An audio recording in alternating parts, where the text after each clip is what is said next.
Well, greetings everyone to the Sector 39 Academy.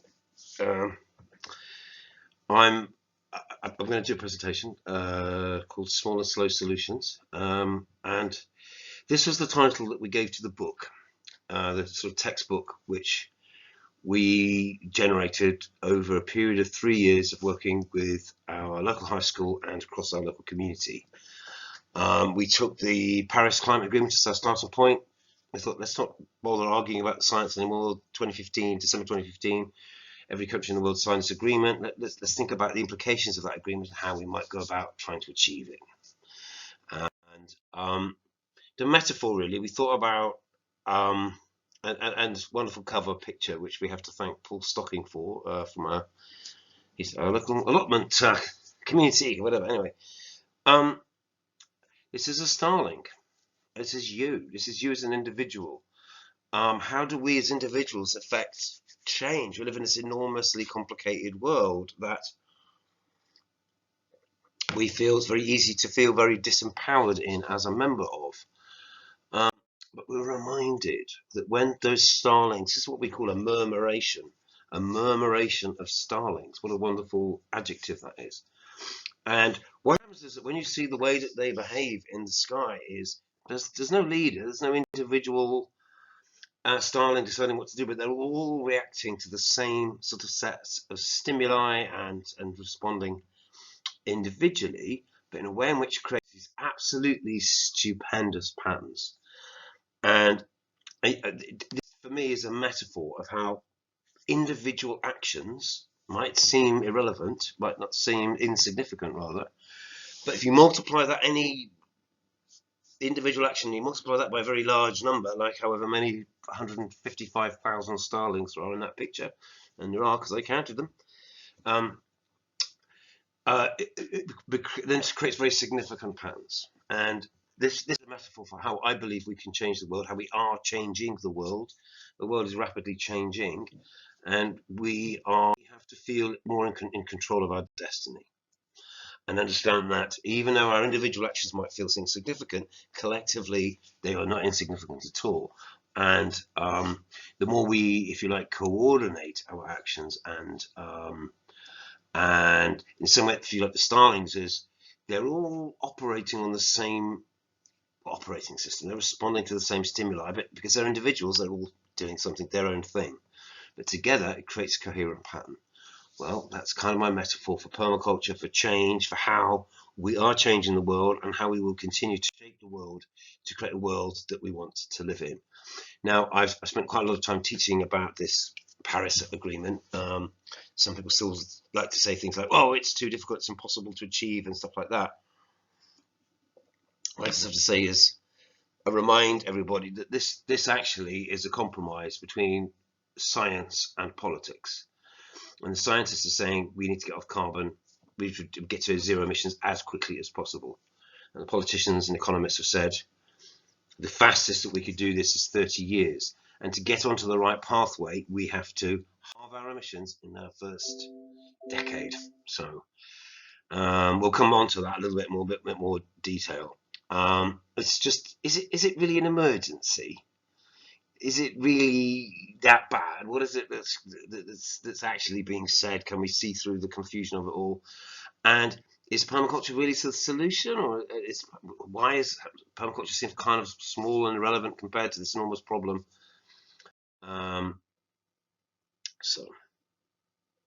The information, the data that scientists have is actually kind of scary. This is the most studied subject in the history of time. There are more scientists working today than have been scientists in all history. And in each field, there are more people working in that field than have been in all the time. Plus, we have computers and some supercomputers and satellites, and the amount of data that they have is absolutely extraordinary.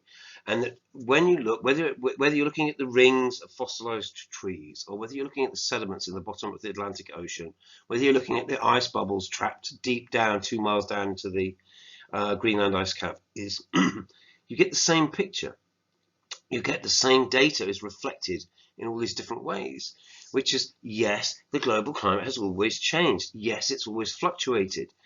But in over the last 400,000 years, in fact, over the last 2 million years, in the time period that there have been hominids, and don't forget humans, Homo sapiens, our ancestors have only been around for 200,000 years.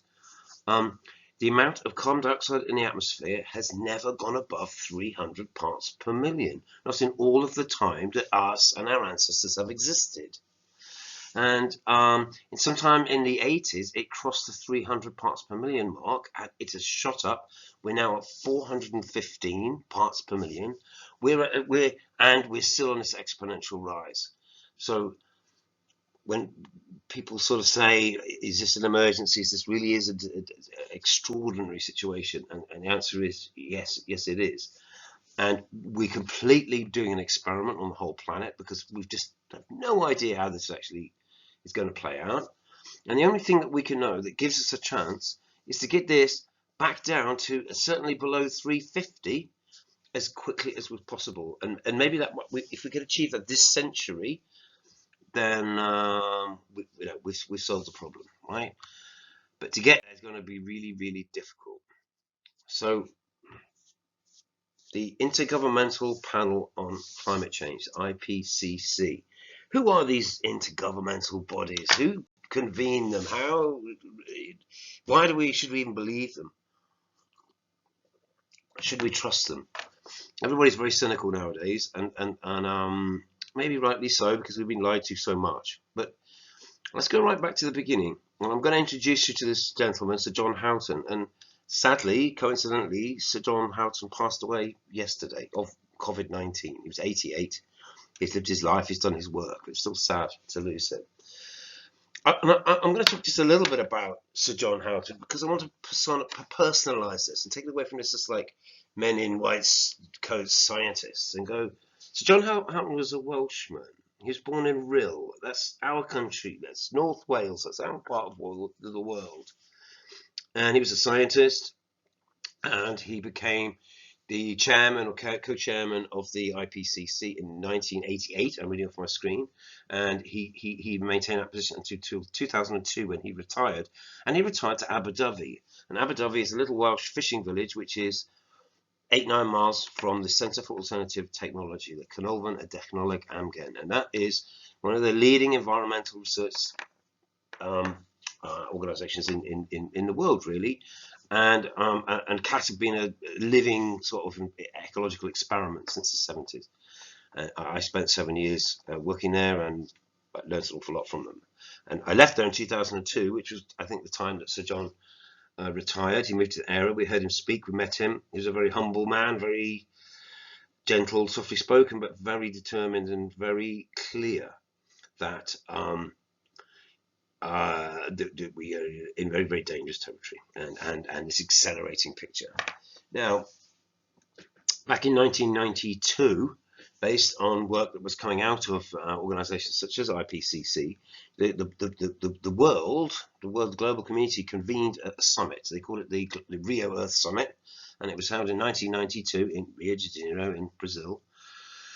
And basically the conclusion of that was we're on the wrong path of development. We are asset stripping the planet at a rate and calling it GDP and thinking of it as income. We've confused ecological capital for income. So essentially, by cutting down whole forests and selling them, it's a bit like selling the family china or the family silver or something to pay for your daily living costs. It's a one-way ticket. You can't keep doing it. IPCC have had numerous meetings and numerous reports. The next one is due to come out 2022, reading off the screen, so 2 years. Each interim report we get is more and more scary, and the reality is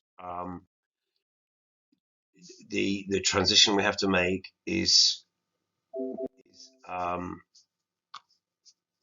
let me go backwards. Oh well, okay.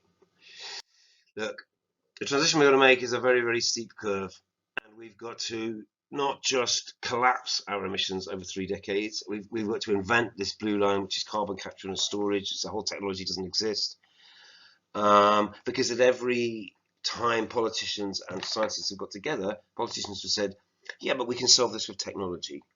So the question is, well, what technology? Because there is no technology that takes carbon dioxide out of the atmosphere and turns it into limestone, other than thousands of years doing it with plants and what have you. But we've set ourselves a target of doing 5 gigatons a year by 2050, 5 billion tons a year. And that if we could reduce our total emissions to 5 billion tons and do this sequestration thing, we could kind of get to carbon neutral. And we want to get to that point as quickly as we possibly can to give the next generation a chance of survival. Now, this green line is really interesting. And this is the thing that we're very, very interested in permaculture and Wales and farmers and whatever it is. 5 billion tons of emissions every year come from farming, from land use, land management, whether it's forestry or big business farming or whatever. And that has the potential, farming has the potential to be carbon negative. It has the potential to actually put more carbon into the soil than it releases. So when we cut down trees and we plow up soils, the carbon that's trapped in those systems is oxidizes and becomes part of the atmospheric carbon, part of the problem. So farming has to become a way that we stacks away carbon into the soil. Farming has to be a net negative carbon sequestrating industry, and that's a whole world of interesting stuff, and millions of opportunities are going to be created by doing this. And we're going to bring that idea of sort of carbon farming is going to be really central to the stuff that we're going to teach you on this PDC. So the red line is about strategies to eliminate petrochemicals, oil, coal, gas and oil from our lives, admitting that we're going to need some for essential things that we can't replace it from. A whole new mechanical technologies that will extract carbon from the atmosphere, and then this biological change to our relationship with the living planet we are part of. Every year that we wait, every year that we delay, it makes this transition curve steeper. So had we started earlier, or if we have longer, then we allow ourselves longer, then the curve becomes less steep. But every day we wait makes that curve steeper. It means that we're starting from a worse position, and we have to get to the end game, the end result, even faster. And I'm really sorry, I apologize, but this is what we've passed on to the next generation. This is our change curve. And to be honest, it looks quite a lot like collapse to me. Someone cleverer than me said, sometimes falling feels like flying, just for a little while. It all depends on how you land, right? So that's kind of our transition. So we have to become those stewards of nature. We have to realize that achieving these things is the most wonderful opportunities. That's where opportunity is going to come. Economic, creative opportunities are going to come from exploring that transition, okay, and from making that happen, and worrying about where the next generation of jobs and livelihoods are going to come from. They're going to come from that, from innovating in all of these different technologies that do decarbonize our economy as quickly as possible. A few years ago, I got the wonderful opportunity to go to Lanzarote, one of the Canary Islands, and they have a very famous artist in residence. It was from there originally. Lanzarote, just off the coast of Africa, is a Spanish possession, and this artist's name is Cesar Manrique, and he loved to explore the relationship between nature and man-made, and he was very interested in natural patterning and exploring natural patterns and bringing those into fabrics, into design, into architecture. Really, really fascinating guy. Really, really love his work. And this is literally written on the wall of his house. So I thought it was so poignant, so relevant that I put it inside the book as well. And he said, I believe we are witnessing an historical moment where the huge danger to the environment is so evident that we must conceive a new responsibility with respect to nature. A new responsibility with respect to nature. I invite you to embrace that statement and to join us on that journey. Permaculture is that new responsibility. with respect to the future. So our relationship to the environment is so important that unless we get this right, there will not be a future. Now, we've been on this journey for quite a long time, actually. We had the Millennium Development Goals set for 2000, and since then they've been refined into the General United Nations Joint Task Force Sustainable Development Goals, the SDGs. There are 17 SDGs, and what it really is saying is to achieve sustainability, to achieve a non-destructive economy. Everything that we do we have to fulfill all 17 of these criteria. It's not a smorgasbord. It's not a pick and mix. We do some and not others. We need to do them all. And interestingly, is the three concentric rings that representing by these 17 goals fit very neatly into the 3 permaculture ethics as well.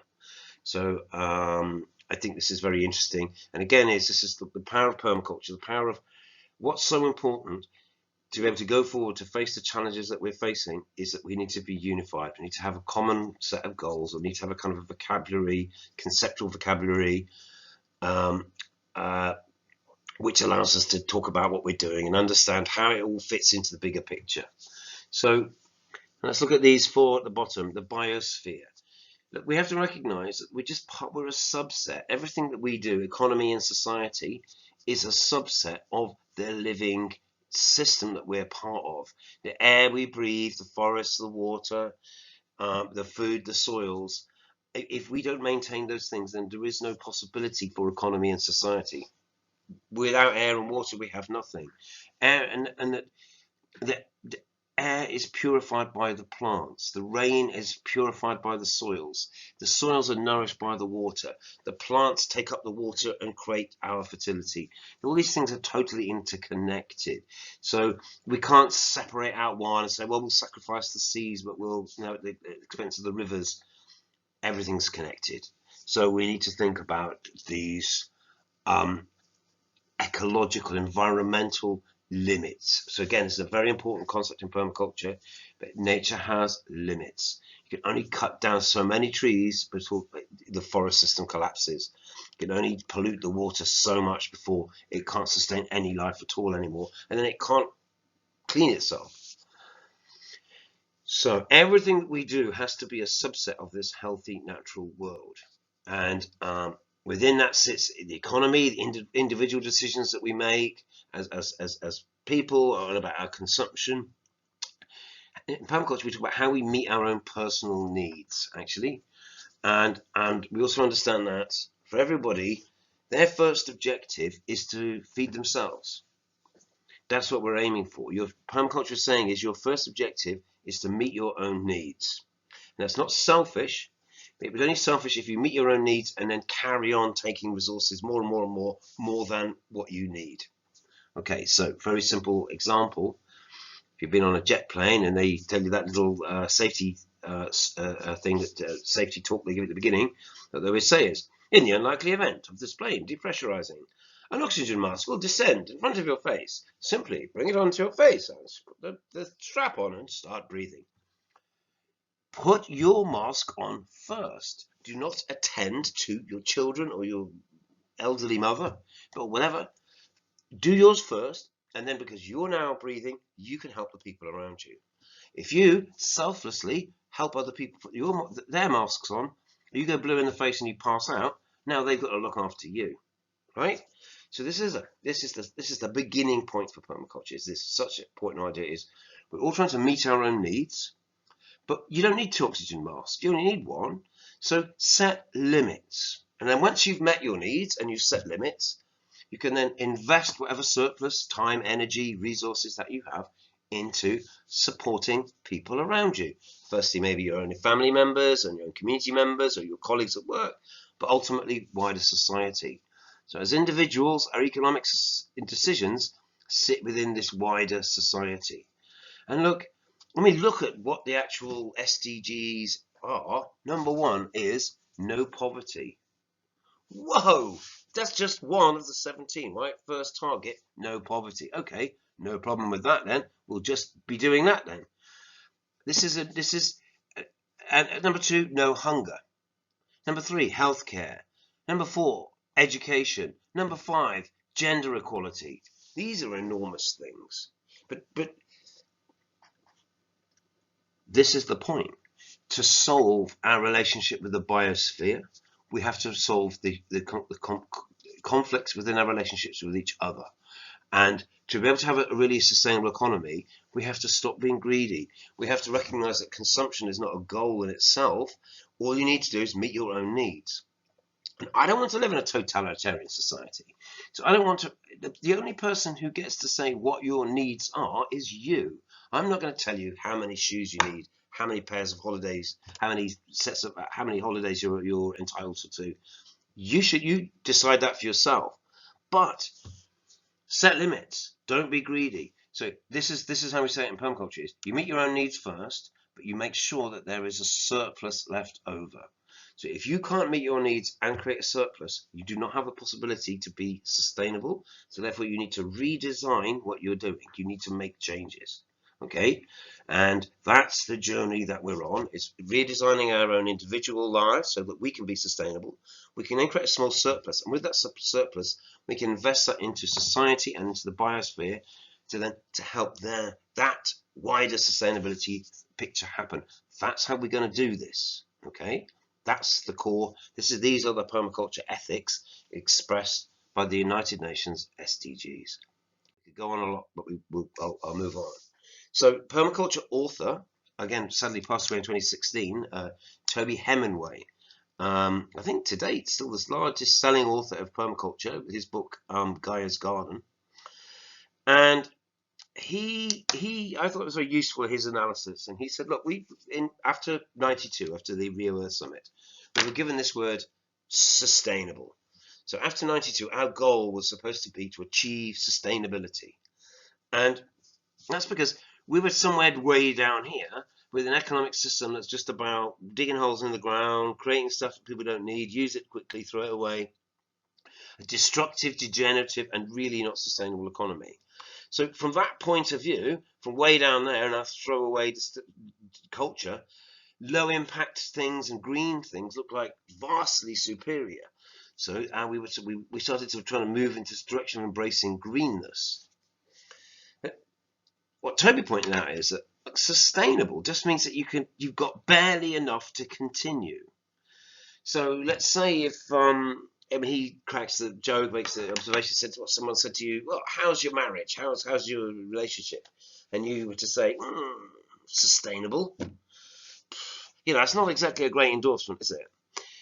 That means you could just about tolerate it and just about carry on.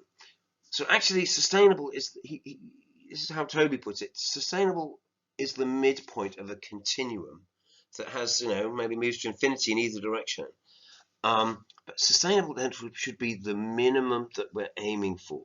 And actually, to make things better, to be able to achieve the Paris Agreement, to achieve the SDGs, we need to move into a net healing and repairing mode.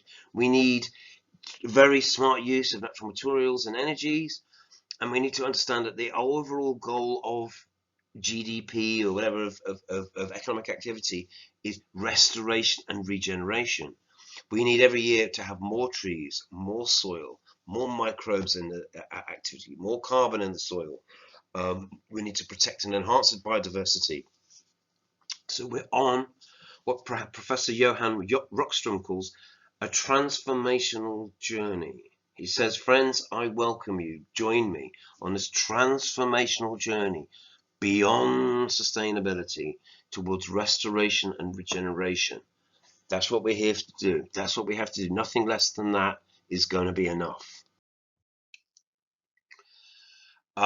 Every time I rewrite this slideshow, there's the latest horrendous thing that's happened. When I read this, it was the Amazon was on fire. Then we saw Australia burn. Then we've had the wettest ever floods in Britain. Now we've got the COVID-19 virus, which is, again, just a byproduct of our really destructive relationship with the natural world. Smart guy, polymath Buckminster Fuller said some years ago, quite clearly, our task is predominantly metaphysical. I think by that he means it's something that happens in the mind. It's for the challenge is, how do we get all of humanity to educate itself swiftly enough to generate spontaneous social behaviors that will avoid extinction? Well, I think permaculture is that process. That's the mechanism we can use to generate spontaneous social behaviors that will avoid our extinction by setting us on a regenerative pathway. And I guarantee that once you've set yourself on that pathway, life feels different. It's a completely different journey now. We're not chasing after consumer goals which you can never fulfill and never satisfying. Suddenly you're actually trying to simplify your life. Let's prune off the things that we don't need. And hey, we're getting a lot of time to think about the things that which we do and don't need and which are important during this COVID-19 lockdown. So the big picture is we need to rebuild the forests. We need to restore forests. We can integrate forests into farming systems. We can let a huge part of the world rewild. There's many things that we can do. We need to get into not just renewables. We need to really accelerate energy storage, because the challenge with electricity is storing it and moving it around, not generating. It's quite easy to make electricity, but it's quite difficult to store it. If we can be much more energy efficient, that's going to really help achieve the first thing. And we have to understand that our cars, and to a large extent our food systems, are completely based on fossil fuels. I know there is such a thing as an electric car, but no one's got one, the odd person perhaps, but basically they're a novelty. And there aren't electric trucks and electric planes and stuff like that. So transport's going to be a massive challenge. We need to look at the existing infrastructure that we have and think about how we can reuse it. We need to redeploy. A lot of what we've built is not fit for purpose. I think a lot of commuter housing estates and things like that, they're just not fit for purpose. We're not going to get a chance to tear it down, rebuild, and turn it into eco villages or something. We're going to have to reuse what we've got. Okay, and that's again a huge area of innovation and real fun, creative processes involved in repurposing the infrastructure of the 20th century to make it something that fits for the 21st century and this vision forward that we have. I'm aware that my camera picture is over the final picture, and that says social justice for all workers, or a just transition, or something like that. And that's the other really thing we have to remember is we can't just leave everyone behind as people whose jobs depend on the coal industry and the oil industry and the car industry and the agribusiness or whatever. So we can't just leave those people behind. We need to retrain, we need to repurpose, we need to bring everybody with us. And a lot of closing the inequality gaps of access to resources in healthcare and education, as outlined in the SDGs, eradication of poverty, is essential to human survival and human suffering. Not just some kind of socialist thing. It's actually, no, that's the only way we're going to survive, is by getting everybody on board, right? So areas that the biggest emitters I've just touched on really is transport, energy generation, food production and distribution, enormous amounts of energy, and then things like building houses, keeping houses either warming them up or cooling them down. Interestingly, more energy is expended each year on AC, air conditioning, air cooling, than on heating. We live in a temperate climate here in the UK, so we're very fixated on heating our houses, but actually cooling is a bigger issue. And the industrial processes underpin all of these things, again, are hugely polluting and sort of one-way system. So think of that Paris curve, think of that as the 3 decades of change. Think about which ones of these things that we can start to change now, and the ones that we're going to have to work on us a little bit later on. How's the world responding? Well, our hero, I mean, I've said this before and I'll say it again. Greta Thunberg is a world leader. That's it. No one voted for her. No one gave her office. She's not a queen or a Prime Minister. I mean, she's not just a school kid either, but she's somebody whose voice resonates with what everyone on the planet kind of needs to know and needs to hear. And she's speaking in a way in which she's absolutely energized the younger generations, and she's made them realize that Greta Thunberg, I think she's just turned 17 now, she's realized they're never going to have the opportunities that our generation and the baby boom generation had. Everybody's worried about, oh, you Greens, you want to make us give up everything. And I'm not a Green, by the way, but actually the realization is that that level of resource intensive lifestyle that we have enjoyed is not available to the next generation, and that's just the truth of it. People criticize Greta for starting her school strike. She's saying you kids should be at school learning. She said, what's the point of learning if you politicians aren't listening to the science that learning creates? And they said you need to be back at school. She said, I hear you. Okay, yeah, I hear you. But we don't care. Your statements belong in a museum. And that's the perspective that she's bringing. That's the power of what she is, the voice of the next and the coming generation and generations. We are going to be held accountable by this generation and younger for our actions now, how we respond in this climate emergency. Believe me, they're going to be increasingly ferocious as well if we don't rise to this challenge. Because we could say before we didn't know, but we know. This is not an unknown. We know. And this created enormous response in young people. And then we've seen Extinction Rebellion. This time last year, we were shutting down London, and some of the biggest moments of civil disobedience that we've seen in since the poll tax riots, or since ever really.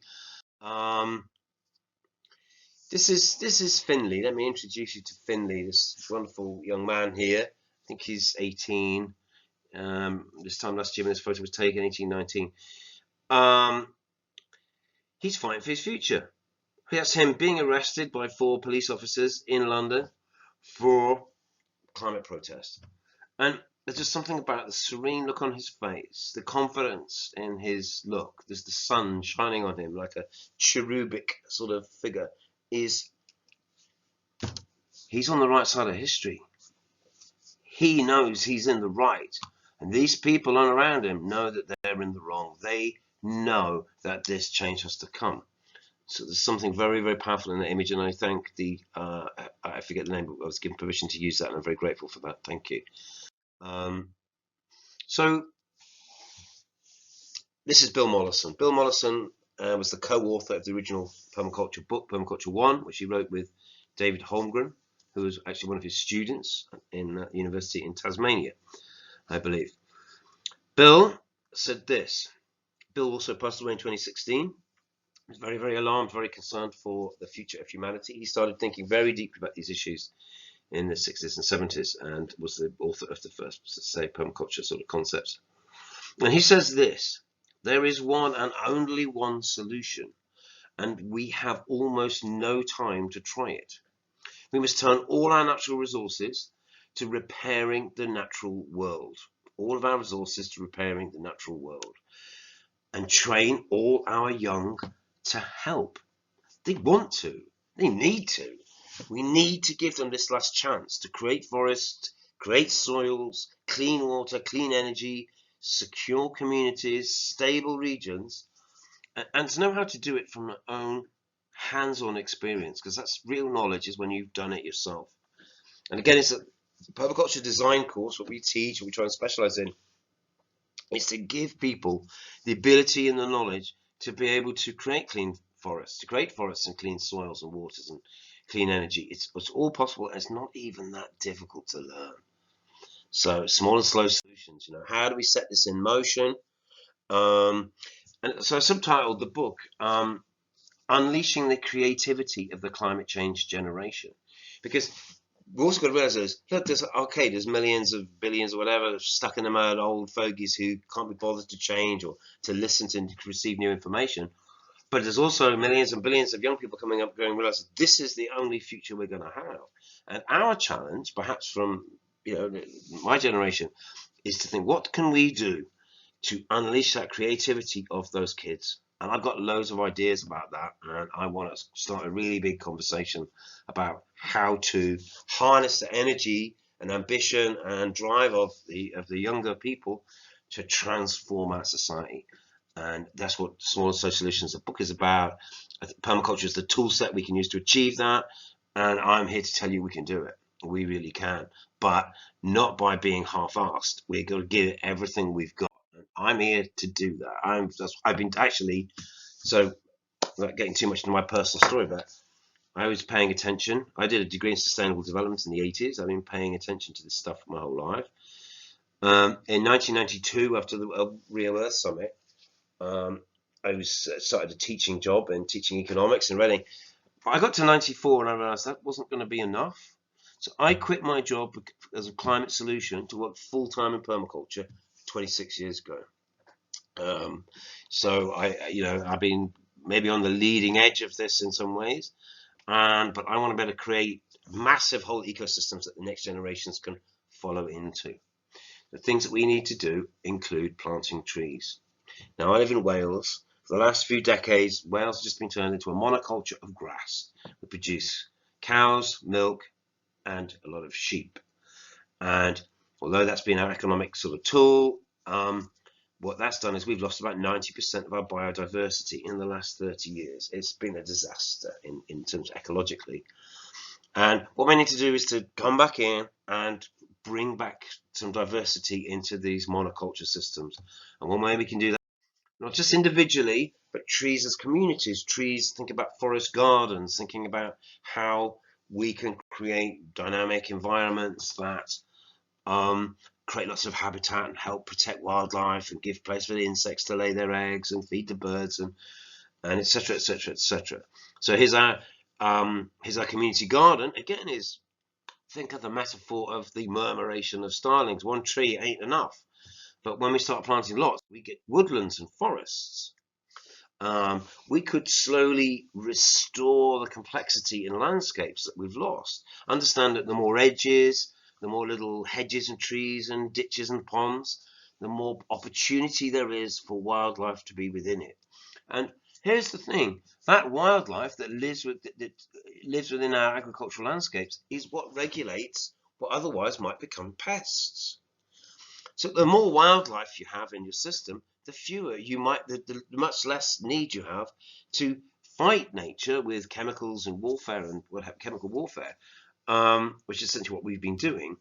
Because as soon as you create monoculture systems like we have at the bottom here, is where are the birds supposed to nest? Where are the insects supposed to hatch out their youngs? Where are the things that where are the predator species supposed to live that are going to regulate the things that are going to enjoy eating your crops? So we have to restore diversity. We have to build the amount of organic matter in the soil back, and there's loads of strategies for doing that. The compost being just one of them. I haven't got the time to go into the whole biochar and wood gas story, but believe me, there's a whole source of energy that we've overlooked, and it sticks. It's narrow diameter bits of wood that have grown very quickly. And then if we dry them and don't burn them, but pyrolyze them, we can then create wood gas. Wood gas, when you pyrolyze wood, we can explain that another time, it releases an enormous amount of heat. So with that heat, you could cook things. You could make electricity. You could do all sorts. You could dry, heat water, heat houses, do all sorts of useful things with that heat. And the residue that's left once you've finished making your wood gas is charcoal. And charcoal is pure carbon. So it turns out you can grind that up, mix that in with animal feed, and as it passes through the animal, it then rejoins the soil as soil carbon and actually boosts fertility as well. There's so many ways that we can start to run this whole disaster movie backwards in the other direction. And these are some of the tools that we're going to have to do it. Relocalizing not all of our food, some of our food. But if we could get to 30 or 40% of our food, then I tell you, there wouldn't be any food banks anymore. There'd be so much surplus of runner beans and pickled cabbage and free-range eggs, that we wouldn't be having to worry about, people in extreme poverty needing handouts. And as you get into local food revolution and you start making your own bread and making your own pickles and ferments and things, you suddenly realize this stuff tastes great. And the stuff that they sell in supermarkets doesn't really have much of a taste. The world's become dominated by commodity crops. That's wheat, soya, canola, these sort of oil crops and things like that. And they want to make all that processed food just made out of 5 ingredients, right? A mixture of those basic things. Whereas local food's made out of hundreds of different things. It's way more tasty and it's way more nutritious and much more interesting. Let's explore alternatives. Let's just grow food in cities and public spaces. Let's not forget the humor. It's Kurt Vonnegut quote that I love. Dear future generations, please accept our apologies. We were rolling drunk on petroleum. Hey, we were pissed at the time. We had so much cheap energy that we just went nuts. We've got to better laugh at ourselves. We've got to better understand what it is that we've done, and then we can get ourselves out of it. So, permaculture is a pattern language. Permaculture is about, if you like, everything actually conforms to a pattern in some way. So a pattern as simple as day and night, seasons, months of the year, the cycles of the sun and the moon, all of these things conform to patterns. Well, here's a pattern that's very interesting. In 1975, to buy a solar panel cost you $101.05 per watt. Okay, so a watt is a measure of energy, a unit of energy, amount of power. So you think of a 30-watt light bulb. Think about 30 watts to run a laptop. So would it cost you £3,000 to have enough solar panels to power your laptop in 1975? Didn't have laptops in 1975, probably just as well. Anyway, nowadays it's 61 cents per watt. And look, the rate of installation has gone from, I can't see what the calibration, 10,000, it's gone basically from 0 to 64, nearly 65 megawatts by, that's 2015. So look, if you're still building power stations made for coal and oil, you're not paying attention. Look how cheap solar is, and look at the pattern, conform to the pattern. Organize. We started a local climate emergency group. We call ourselves Building Resilience Against Climate Emergency. And we started having regular meetings. Of course, we can't do that anymore now because we're in this virus lockdown. But even by having those meetings, we instantly built a community of people who realized that they had similar interests. We all have our own future is vested in each other and our ability to work together. And actually now with the COVID lockdown, the Brace group has sort of remorphed into a virus support group, supporting isolated people and stuff like that. So we need to build stronger community. We need stronger local food economy.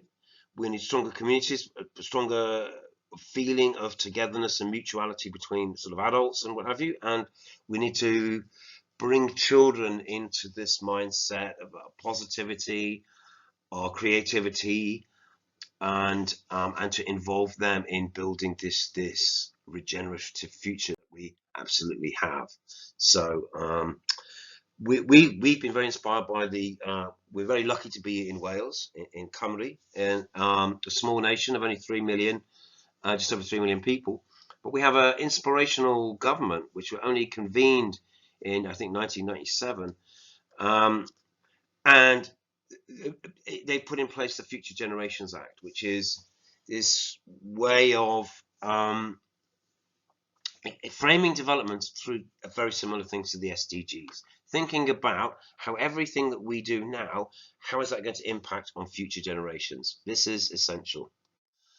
So when I did this presentation, I launched the book Smaller Soil Solutions in our little village hall in Llanrhaeadr y Mochnaint. which is the village in Wales where the bishop, the Reverend Morgan lived, William Morgan, who was in 1603 or something like that. He was the guy who translated the Bible into Welsh. They wanted to hear the word of God in what they would say in God's own language, and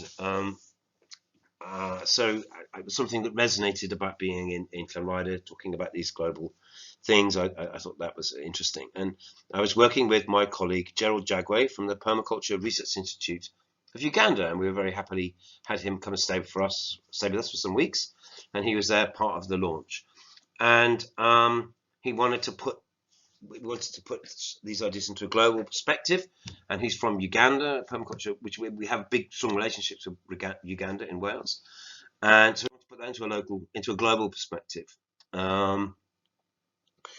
Uganda's, I think it's about the size of Britain. Lake Victoria is the size of the whole of Ireland. That much I know, and that's pretty amazing. North and South Ireland. And it's the source of the Nile. Well, the Nile comes out of the mountains in Rwanda and then flows out of Lake Victoria. And it's a country of predominantly farmers.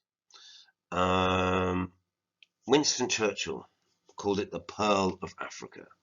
It's teeming with wildlife. It's covered in forests, really fertile soils. Although it's on the equator, it's very high up. The lake itself, so over 3,000 feet. It's higher than Bed Nevis, than Snowdon, if you can believe it. And it has a rapidly rising population. It's a very young population. In 2010, only 10 years ago, it was 30 million. It's now 40 million, and it's on its way to probably double over the next couple of decades. So one of the things that made me thinking about countries like Uganda is they've got youth. And when I work there and I work with the young people there, it's all about the future. They're all about they're all looking forward. Whereas Britain is this aging country, sort of stuck in its colonial past, looking backwards and dreaming about its glory days. Uganda's the opposite. It's this young country full of vibrant young people who are educated, speaking English, got the internet. They want to innovate. And I think they're going to create a very different kind of world to the one that we are now leaving behind. And I also feel more optimistic in that I think no country is more invested in coal, gas, and oil than Britain, maybe America, Saudi Arabia. But those countries are going to find it the hardest to transition away. We really are going to find it tough. Whereas the countries that haven't built an infrastructure that requires coal, gas, and oil, they haven't got motorways in Uganda. They haven't got railways and fixed line phones. They're going straight to solar. They're going straight to smartphones. There's no jumping up. They're going straight to 21st century technologies. And I find that really, really exciting. Or the potential of that very, very exciting. As you can see, if you look at the age structure of Uganda, is the average age of a citizen is somewhere around 15 or 16. Can you believe that? Half the population are under the age of 15. I think my comparison, the UK average is 47, and I believe in Japan it's 51. So I want to really shift how you think about Africa. I want you to realize Africa's the future. Africa hasn't built all of these, say, coal, gas, and oil hungry industries, and it has the opportunity to take a very different path of development.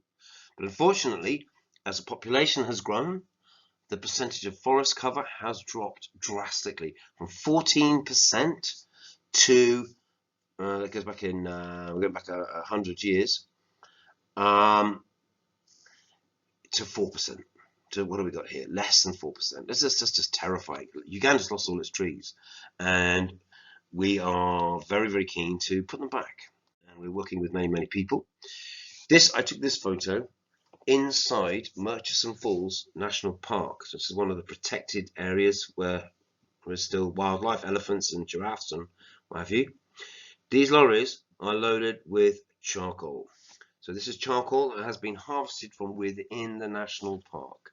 And they're openly loading up huge trucks with this. It's going to drive all the way to Kampala. And that's because everyone in Africa pretty much still cooks on wood or charcoal.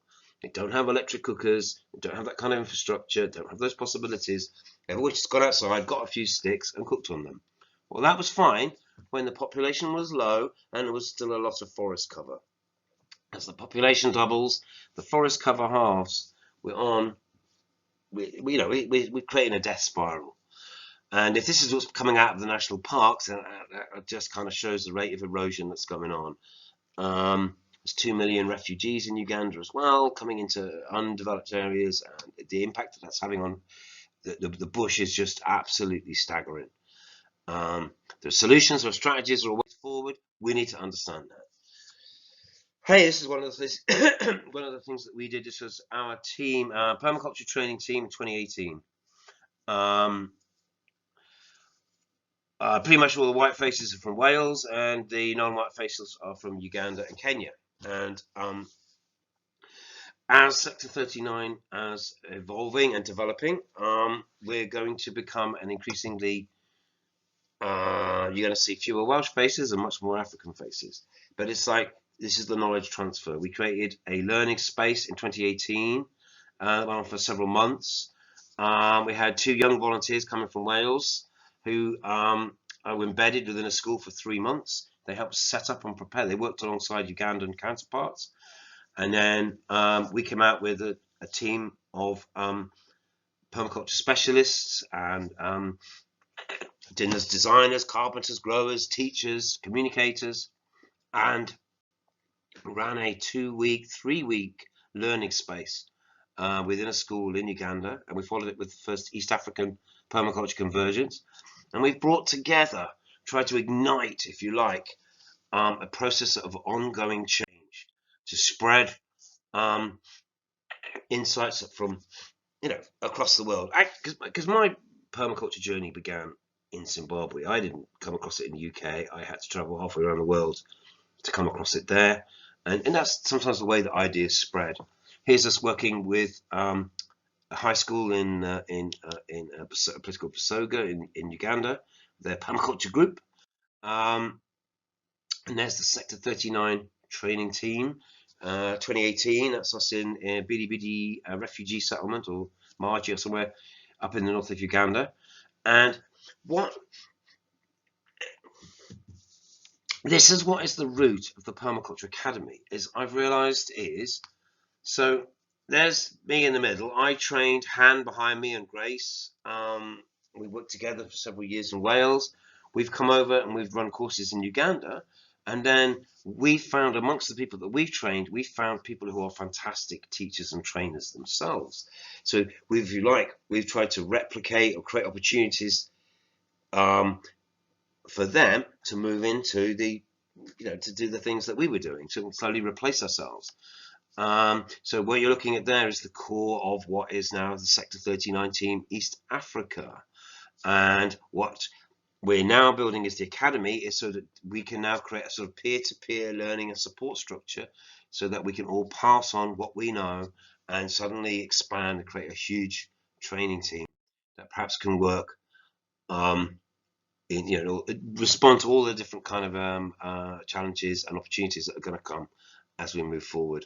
I can't just really say what immense pride I feel to work with these really fantastic people, and I feel like we're at the beginning of a very big and very important journey. And every time we run a course, every time we work with people, we're creating this accidentally. We didn't realize that we were doing this, but we've created this permaculture family, this permaculture network, this permaculture sort of these real connections between real people. And we've worked hard together and we've studied together.